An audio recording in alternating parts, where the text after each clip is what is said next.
Immédiatement après la cérémonie, Nicole Pachinian a décidé de tenir une conférence de presse pour les journalistes arméniens, bien qu'il ait été annoncé au préalable qu'il ne s'exprimerait que ce matin à 8 heures.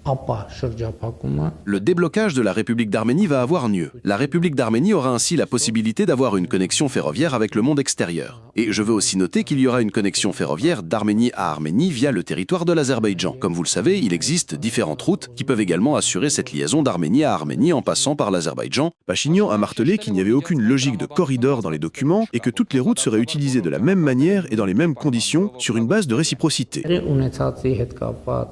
Pour toute interprétation, toute perception de ce qui s'est passé, il faut se baser sur le texte. Le texte a été publié, donc tout ce qui existe est écrit dans le texte. Ce qui n'est pas dans le texte, eh bien, n'existe pas. La route de Trump est un projet d'investissement majeur. Selon Pachinian, il s'agira du plus grand projet d'investissement de la Troisième République. Et le projet route de Trump ne concerne pas uniquement le chemin de fer, les pipelines potentiels, gazoducs, oléoducs, ainsi que les lignes de transport d'électricité qui traverseront l'Arménie y jouent un rôle essentiel. Selon lui, le projet est entièrement conforme aux intérêts de la région, car il offre à l'Iran une liaison ferroviaire du golfe Persique à la mer Noire. Quant à la Russie, elle obtient également une connexion ferroviaire vers l'Iran via d'autres territoires.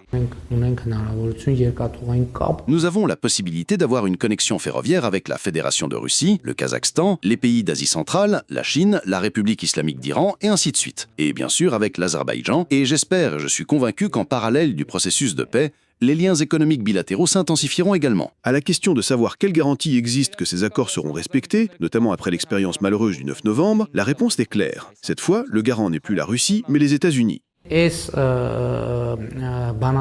Cette formule que nous avons adoptée aujourd'hui, nous l'avons proposée de la même manière à la Fédération de Russie. Vous vous souvenez qu'il y avait un groupe de travail tripartite qui s'occupait des communications régionales. Nous y avons toujours exprimé notre volonté de travailler dans cette logique. Et il nous est resté incompréhensible de savoir pourquoi, au final, cela a été entravé de manière directe ou indirecte. Concernant les prisonniers de guerre, Pachinian assure avoir un principe, ne rien annoncer à l'avance. Il exhorte à ne pas douter que cette question a été discutée en détail et au plus haut niveau et qu'ils résolveront avec persévérance tous les problèmes qui y sont liés.